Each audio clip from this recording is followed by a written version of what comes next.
أعوذ بالله من الشيطان الرجيم. بسم الله الرحمن الرحيم.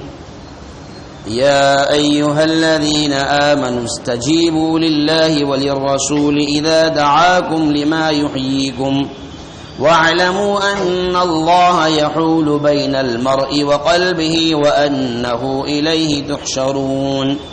واتقوا فتنة لا تصيبن الذين ظلموا منكم خاصة واعلموا أن الله شديد العقاب. واذكروا إذ أنتم قليل مستضعفون في الأرض تخافون أن يتخطفكم الناس فآواكم وأيدكم بنصره ورزقكم من الطيبات لعلكم تشكرون. میرے محترم بھائی اور بزرگوں، سورۃ الانفال کی یہ چند آیتیں ہیں. اللہ تبارک و تعالی نے اس پورے رکوع میں جو میں نے آیتیں آپ کے سامنے تلاوت کی ہے، ماقبل میں بھی رکوع کی شروعات جہاں سے ہوتی ہے وہاں سے لے کر اخیر تک ایمان والوں کو متنبہ کیا ہے اور ان کو جگایا ہے اور اللہ اور اس کے رسول کی اطاعت کی طرف آمادہ کیا. اور جو آیت میں نے ابھی پڑھی، خاص طور پر اللہ نے اس طرف اشارہ کیا کہ اللہ اور اس کے رسول کا کوئی بھی فرمان، اللہ اور اس کے رسول کا کوئی بھی حکم، یہ ایمان والوں کی ہدایت اور ان کے فائدے کے لیے ہے. اس میں اللہ اور اس کے رسول کا کوئی فائدہ اور کوئی غرض چھپی ہوئی نہیں ہے. چنانچہ فرمایا، اے ایمان والو، استجیبوا للہ وللرسول اذا دعاکم. اللہ اور اس کا رسول جب تمہیں پکارے تو تم ان کی بات کی طرف متوجہ ہو جاؤ، ان کی بات کا جواب دو، ان کی بات کو قبول کر کے. وہ کس چیز کی طرف تمہیں پکارتے ہیں؟ لما یحییکم، اس بات کی طرف، اس چیز کی طرف جو تمہیں زندہ رکھنے والی ہے، جس میں تمہاری حیات پوشیدہ ہے، جس میں تمہاری زندگی پوشیدہ ہے. زندگی کس چیز میں پوشیدہ ہے؟ کھانے پینے میں. صبح اٹھ کر کھائیں، دوپہر میں کھائیں، شام کو کھائیں، خوب کمائیں اور خوب کھائیں، اس میں زندگی پوشیدہ ہے. کیا زندگی کا یہی سامان ہے؟ چنانچہ مفسرین کرام نے لکھا ہے کہ اللہ اور رسول کا بندوں کو بلانا اور بندے پر واجب ہے کہ جب وہ پکارے تو ان کی بات کا جواب دے، ان کی بات کو قبول کرے. ایک مطلب تو قبول کرنے کا یہ ہے، حضرت ابی بن کعب رضی اللہ تعالی عنہ کو ایک مرتبہ حضور صلی اللہ علیہ وسلم نے آواز دی تو وہ نماز پڑھ رہے تھے. نماز پڑھتے ہوئے انہوں نے نماز مکمل کی. آپ صلی اللہ علیہ وسلم نے پوچھا کہ ہم نے آپ کو پکارا، آپ اتنی دیر سے کیوں آئے؟ کہا یا رسول اللہ میں نماز پڑھ رہا تھا. تو آپ نے فرمایا کہ جب اللہ اور اس کا رسول پکارے تو تم جس حال میں ہو اس حال میں فوراً چلے آؤ، چاہے نماز کی حالت میں ہو، چاہے تم نماز کی حالت میں ہو. اللہ کے رسول نے تم کو پکارا تو تم فوراً آ جاؤ. لیکن یہ بات تو آپ صلی اللہ علیہ وسلم کے زمانے کے ساتھ خاص تھی. آپ صلی اللہ علیہ وسلم نے دنیا سے پردہ فرما لیا، آپ رخصت ہو گئے تو یہ حکم بھی ختم ہو گیا. اب اللہ اور اس کے رسول کا پکارنا اس چیز کی طرف جس میں بندوں کی زندگی پوشیدہ ہے، کیا ہے؟ مفسرین کرام نے لکھا ہے وہ ایمان ہے جو بندوں کو زندگی عطا فرماتا ہے، اس لیے کہ ایمان کا نہ ہونا، جن لوگوں کے پاس ایمان نہیں ہے وہ مردہ ہے، ان کی زندگی کا کوئی تعلق نہیں ہے، اس لیے کہ وَإِنَّ الدَّارَ الْآخِرَةَ لَهِيَ الْحَيَوَانُ، آخرت کی زندگی یہ اصل زندگی ہے۔ آخر کیا وجہ ہے؟ قرآن کریم نے جگہ جگہ جہاں پر میدان حشر کا تذکرہ فرمایا، یوم ینظر المرء ما قدمت یدا ویقول الکافر یا لیتنی کنت ترابا، جب انسان اپنے کیے ہوئے اعمال کو دیکھ لے گا، نیک بندے جب اچھے اعمال کو دیکھیں گے اور برے جب اپنے برے اعمال کا بدلہ دیکھیں گے، ایمان والے جب اپنے ایمان کا بدلہ جنت دیکھیں گے اور کافر جب اپنے کفر کا بدلہ جہنم دیکھیں گے، تو کافر کیا کہے گا؟ یا لیتنی کنت ترابا، کاش کہ مجھے مٹی بنا کر ختم کر دیا جاتا۔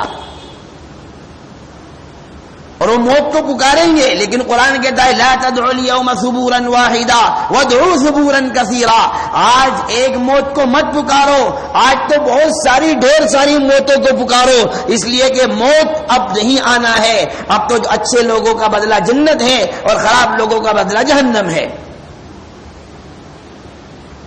اسی لیے کل ایک آیت آئی تھی جس میں وَنَادَى أَصْحَابُ النَّارِ أَصْحَابَ الْجَنَّةِ أَنْ أَفِيضُوا عَلَيْنَا مِنَ الْمَاءِ أَوْ مِمَّا رَزَقَكُمُ اللَّهُ، کہ جہنمی لوگ جنتیوں سے یہ سوال کریں گے، ان سے بھیک مانگیں گے، ان کے سامنے روئیں گے، گڑ گڑائیں گے اور کیا کہیں گے؟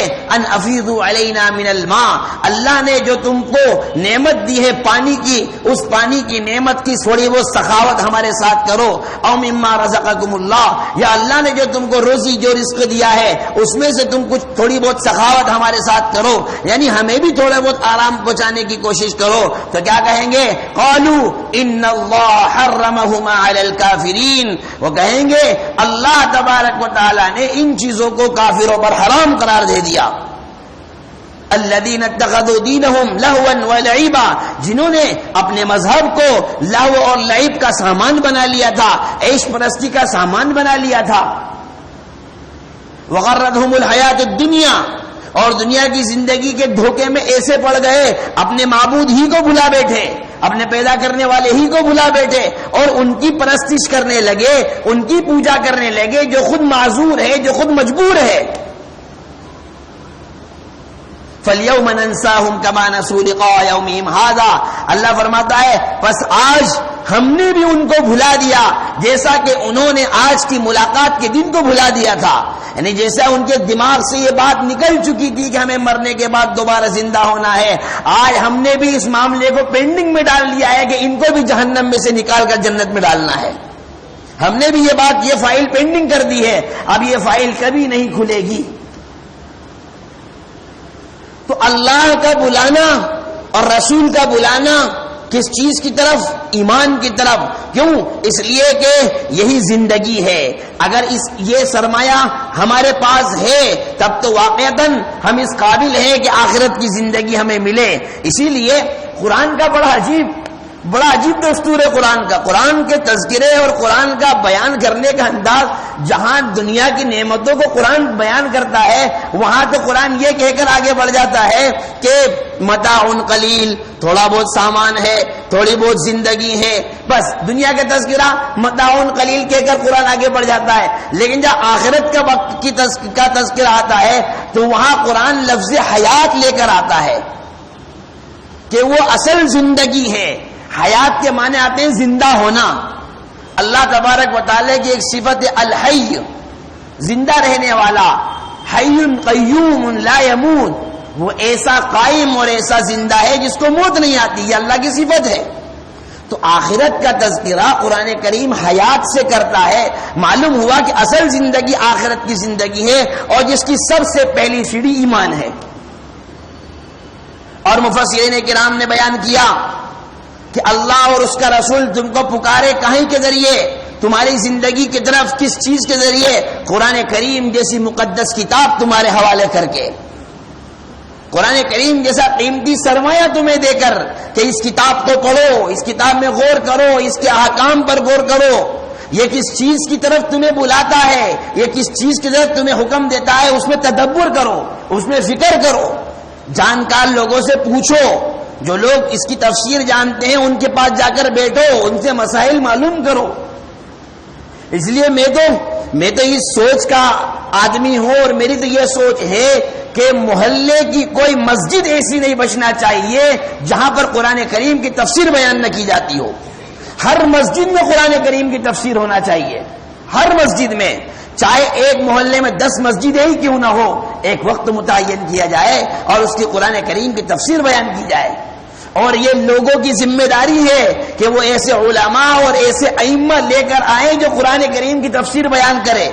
مجبوری ہمارے ساتھ یہ ہے، ہم امام تلاش کرتے ہیں، بہترین قاری ہو، بہترین عالم ہو، بہترین مفتی ہو، اچھے مسائل بیان کرنا جانتا ہو، اچھا خطرناک والا بیان کرنا جانتا ہو، اور لوگوں کو خوب جھنجھوڑنا جانتا ہو۔ اور تنخواہ کا مسئلہ آئے گا، مولوی صاحب 6000 دیں گے نا؟ ارے بھائی 6000 کا ایوریج لگاؤ، 200 روپے روز آتے ہیں، مزدور 300 350 روپے، لائٹ فٹنگ کرنے والا ذرا سا 2 اسکرو گھماتا ہے 50 روپے لے کر جاتا ہے۔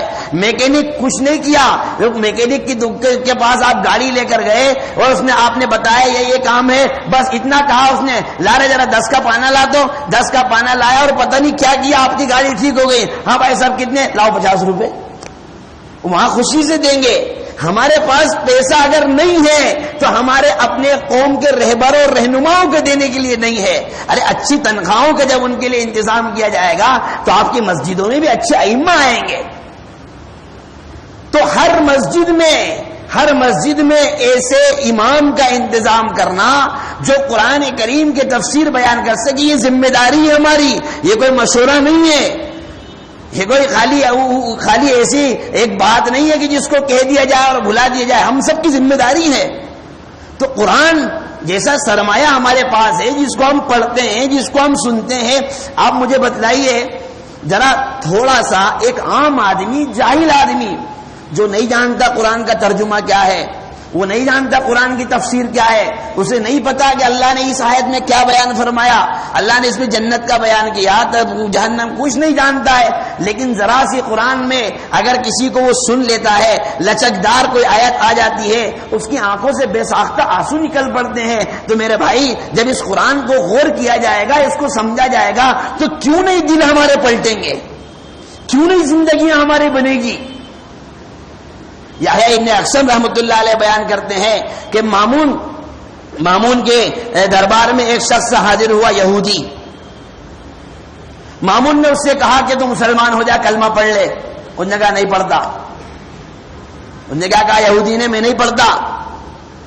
مامون نے کہا کہ دیکھ، تجھے خطرہ نہیں ہے اس چیز کا جو میری طرف سے تجھے پہنچے گی، یعنی میرے پاس فوج ہے، طاقت ہے، حکومت ہے، میں جو چاہے کروا سکتا ہوں۔ اس نے کہا کوئی بات نہیں، اور یہ کہہ کر وہ چلا گیا۔ اگلے سال پھر وہ آیا اور مسلمان ہو کر مامون کی بارگاہ میں پھر آیا، مامون کے دربار میں پھر حاضر ہوا۔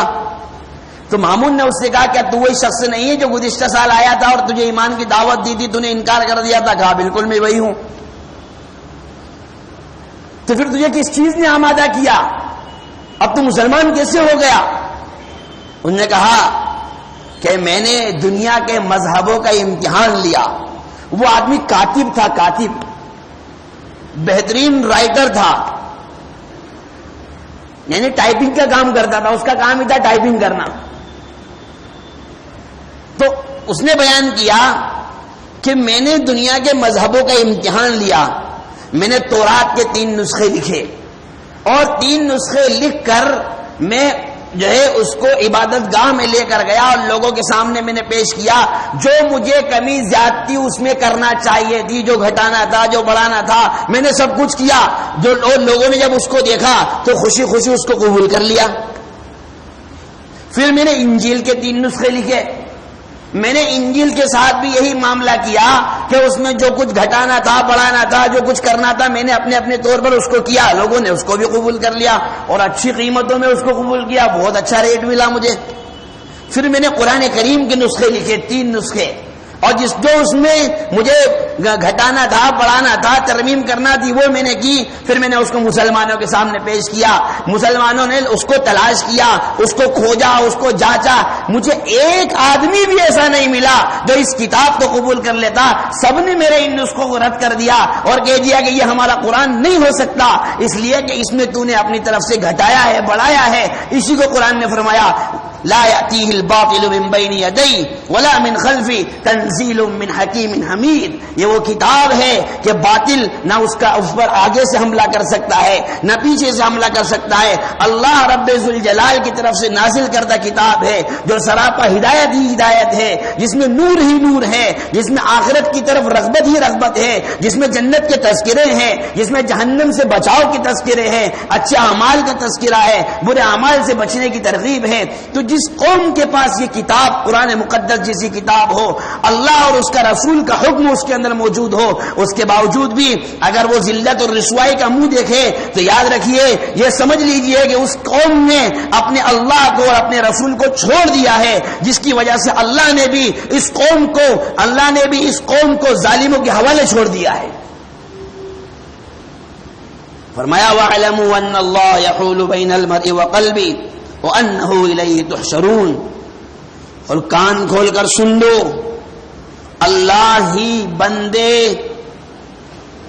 کے قلب اور بندے کے درمیان میں حائل ہوتا ہے. یعنی جب انسان کے دل میں کوئی داعیہ پیدا ہو، نیکی کا کوئی جذبہ پیدا ہو، تو اس کو چاہیے کہ فوراً اس کام کو انجام دے، اس میں تاخیر نہ کرے. ایسا نہ ہو کہ اللہ تبارک و تعالیٰ کا فیصلہ بیچ میں حائل ہو جائے اور وہ کام کرنے کی حسرت رہ جائے دنیا سے اور وہ اسی حال میں چلا جائے. فرمایا کہ جب بھی اچھے کام کے لیے تمہیں پکارا جائے، جب بھی اچھے کام کی طرف تمہیں دعوت دی جائے، تو تمہارا کام ہے کہ اس کی طرف آگے بڑھو. اور ایک مطلب مفسرین کرام نے اس جز کا یہ لکھا ہے کہ اللہ تبارک و تعالی تمہارے دل کے بالکل قریب ہے اور تمہارے دل کے ایک ایک جذبے اور ایک ایک داعیے کو جانتا ہے. اس کی تائید اس آیت سے ہوتی ہے جس میں قرآن کریم نے فرمایا وَلَقَدْ خَلَقْنَا الْإِنسَانَ وَنَعْلَمُ مَا تُوَسْوِسُ بِهِ نَفْسُهُ وَنَحْنُ أَقْرَبُ إِلَيْهِ مِنْ حَبْلِ الْوَرِيدِ. ہم نے انسان کو پیدا فرمایا، ہم اس کے دل میں جو وسوسہ، جو خیال آتا ہے، دل میں آیا، دل میں جو وسوسہ اور جو خیال آیا اس کو بھی ہم جانتے ہیں اور ہم اس کی شاہ رگ سے بھی زیادہ قریب ہے. یعنی اس کی رگوں میں وہ رگ جو ساری رگوں کی بادشاہ ہے، جس رگ پر زندگی اور موت کا فیصلہ ہوتا ہے، وہ رگ انسان کے کتنے قریب ہے. اللہ فرماتا ہے میں اس سے بھی زیادہ قریب ہوں. تو جب اللہ اتنی زیادہ قریب ہے تو پھر جب وہی اللہ کسی اچھائی کی طرف پکارے قرآن کی آیت کے ذریعے سے، وہی رسول جب کسی اچھائی کی طرف بلائے قرآنی احکام کے ذریعے سے، یا پھر اطاعت خداوندی کی طرف بلائے، محبت رسول کی طرف بلائے، محبت خدا کی طرف بلائے، تو فرمایا اے ایمان والو تمہاری ذمہ داری ہے کہ تم اس کام کو انجام دو. اور فرمایا وَاتَّقُوا فِتْنَةً لَا تُصِيبَنَّ الَّذِينَ ظَلَمُوا مِنْكُمْ خَاصَّةً وَاعْلَمُوا أَنَّ اللَّهَ شَدِيدُ الْعِقَابِ.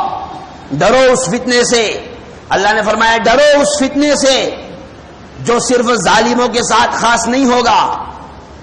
دنیا میں ایسا فتنہ بھی آئے گا جو صرف ظالموں کے ساتھ خاص نہیں ہوگا، بلکہ وہ لوگ بھی اس میں شامل ہوں گے جنہوں نے اس کام کو انجام نہیں دیا، وہ لوگ بھی شامل ہوں گے. ایسا کون سا فتنہ ہے جس میں خراب لوگوں کے ساتھ اچھے لوگ بھی پسائیں گے؟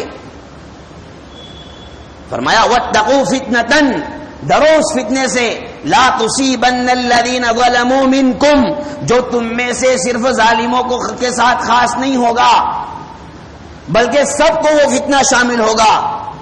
مفسرین کرام نے لکھا ہے وہ فتنہ امر بالمعروف اور نہی عن المنکر کو چھوڑ دینے کا فتنہ ہے. جب امت ذبو حالی کی اس کگار پر پہنچ جائے گی اور امت اپنی تنزلی کے اس معیار تک پہنچ جائے گی کہ کسی کو کسی کی کوئی پرواہ نہیں، ہر آدمی اپنے کھانے پینے میں مست ہوگا، ہر آدمی کو اپنے کھانے کی فکر، اپنے کمانے کی فکر، اپنے بیوی بچوں کو اچھا سے اچھا اڑانے کی فکر، اچھا سے اچھا پہنانے کی فکر، معاشرے میں کیا ہو رہا ہے، ماحول کیسا بن رہا ہے، لوگ کیا کر رہے ہیں، کیا گناہ کتنے عام ہو رہے ہیں، جب یہ ساری فکریں بند کر دی جائے گی تو وہ لوگ جنہوں نے گناہ کیے ہیں وہ گناہ کرنے کی وجہ سے فتنے میں پڑیں گے، اور وہ لوگ جنہوں نے گناہ نہیں کیے لیکن گناہ ہوتے ہوئے اپنے آنکھوں سے دیکھا اور اس سے منع نہیں کیا، اس وجہ سے وہ فتنے میں پڑیں گے۔ ہم لوگ کیا سمجھتے ہیں کہ امر بالمعروف اور نہی عن المنکر صرف مولویوں کا کام ہے، ملاؤں کا کام ہے، تقریر کرنے والوں کا کام ہے، صرف جو لوگ ممبر پر بیٹھتے ہیں ان کا ہی کام ہے؟ چلیے ٹھیک ہے، مان لیتے ہیں۔ مولانا کا کام ہے کہ مولانا تم بیان کرو، مولانا فلاں موضوع پر بیان کرو، زکوٰۃ کے عنوان پر بیان کرو، جوئے کے عنوان پر بیان کرو، سٹے کے عنوان پر بیان کرو، یہ بیماریاں مولانا ہو رہی ہے اس کے عنوان پر تم بیان کرو۔ ٹھیک ہے، مولانا صاحب بیان کر لیں گے، آدھا گھنٹہ آپ بیان سن لیں گے اور بیان سننے کے بعد آپ چلے جائیں گے، لیکن میرا سوال یہ ہے کہ میرے بھائی، ہمارا معاشرہ، ہمارے بچے بگڑ رہے ہیں، ہماری بچیاں بگڑ رہی ہیں، 10-10 12-12 سال کے بچے نئے نئے فتنے لے کر آ رہے ہیں، 15-15 سال 17 سال کی جوان بچیاں نئی نئی مصیبتیں ہمارے سامنے کھڑی کر رہی ہے۔ کیا اس کے ذمہ دار بھی یہ مولوی لوگ ہیں؟ کیا اس فتنے کو روکنے کے لیے بھی مولوی کو بلاؤ گے؟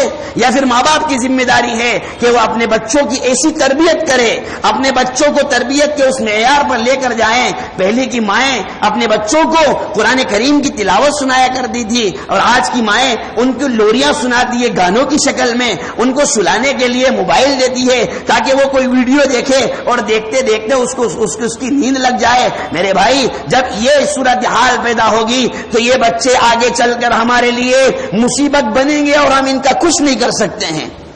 اس لیے ہماری ذمہ داری ہے قرآن کریم کو زندہ کیا جائے، بچوں کی گھٹی میں قرآن کی تعلیم کو پلایا جائے، قرآن ان کے جز جز کے اندر بسایا جائے، اللہ اور اس کے رسول کی محبت کے واقعات گھر میں پڑھ کر سنائے جائیں، صحابہ کرام کا کیا عشق رسول تھا اس کو پڑھا جائے، حضرات صحابیات کی کیا زندگیاں تھی ان کو اپنی بچیوں کے سامنے پڑھ کر سنایا جائے، جنت کے تذکرے ان کے سامنے کیے جائے، جہنم کے تذکرے ان کے سامنے کیا جائے، اللہ کے عذاب سے ڈرانے کی باتیں ان کے سامنے کی جائے، اچھائیاں ان کے سامنے بیان کی جائے، برائیوں کی قباحت ان کے سامنے بیان کی جائے۔ کیا یہ ذمہ داری نہیں ہے ہماری؟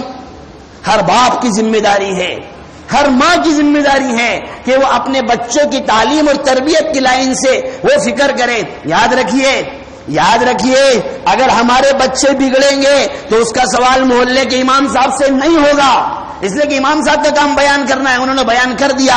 آپ کا کام ہے، میرا کام ہے ہمارے بچے کو اچھی تعلیم دینا، اچھی تربیت دینا۔ اس لیے کہ امام صاحب صرف اتنا کہہ سکتے ہیں کہ بھائی یہ مت کرو، لیکن ہم اپنے بچے کو اگر غلط رئیس پر جاتے ہوئے دیکھ رہے ہیں تو 2 تماچے اس کو مار کر روک سکتے ہیں اور زبردستی اس کو برائی سے روک سکتے ہیں۔ کیوں نہیں کرتے ہیں؟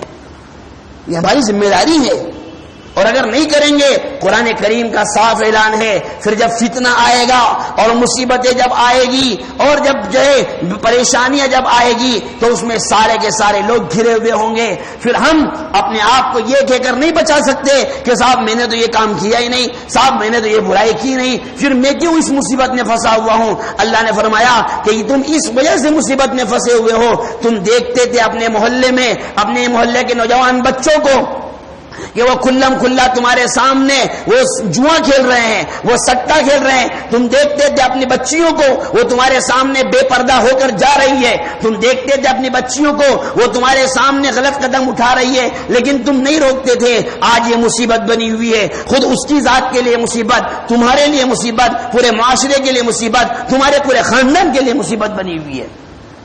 اس لیے فرمایا ڈرو اس فتنے سے جو صرف ظالموں کے ساتھ خاص نہیں ہونے والا ہے، وَاعْلَمُوا أَنَّ اللَّهَ شَدِيدُ الْعِقَابِ، اور یاد رکھو اللہ تبارک و تعالی نے قرآن کریم میں جہاں اپنی صفات رحمت کی بیان فرمائی ہے، جہاں اللہ نے اپنی صفتیں، جہاں قرآن یہ کہتا ہے وَرَحْمَتِي وَسِعَتْ كُلَّ شَيْءٍ کہ اللہ کی رحمت ہر چیز سے زیادہ وسیع ہے، وہیں پر قرآن ہی نے یہ بھی کہا ہے وَاعْلَمُوا أَنَّ اللَّهَ شَدِيدُ الْعِقَابِ، اللہ تبارک و تعالی بڑی زبردست گرفت کرنے والا ہے، بڑی زبردست وہ پکڑ کرنے والا بھی ہے۔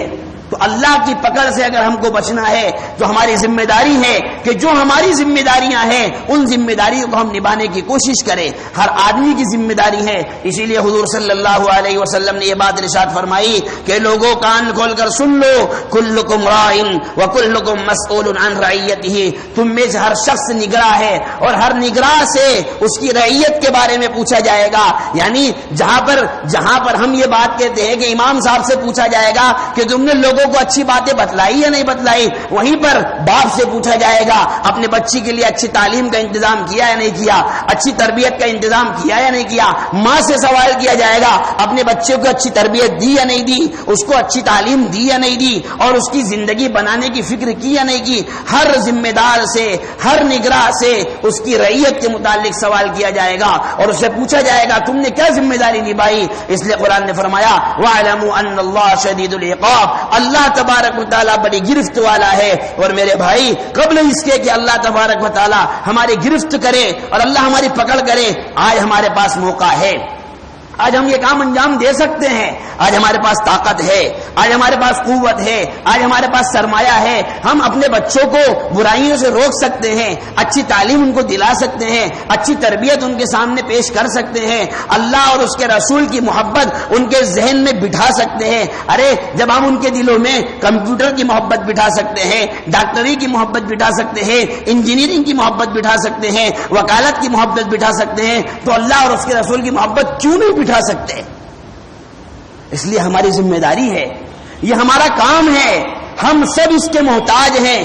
آپ بھی محتاج ہیں، میں بھی محتاج ہوں. میرے بھائی اپنے ماحول کو سدھارنے کے لیے، اپنے معاشرے کو سدھارنے کے لیے ہم خود بھی ان ساری برائیوں سے دور رہنے کی کوشش کریں اور اپنے بچوں کو بھی ان برائیوں سے دور رکھنے کی کوشش کریں، تاکہ یہ کل کو ہمارے لیے دنیا و آخرت میں ذلت اور رسوائی کا سامان نہ بنے. دعا فرمائیں اللہ تبارک و تعالی ہم سب کو کہنے سننے سے زیادہ عمل کی توفیق عطا فرمائے. اللہ ہم سب کو صحیح سمجھ عطا فرمائے. اللہ ہمارے معاشرے کی خوب اصلاح فرمائے اور ایک اچھا نظام اور ایک اچھا معاشرہ اللہ ہم سب کو نصیب فرمائے. وما توفیقی الا باللہ.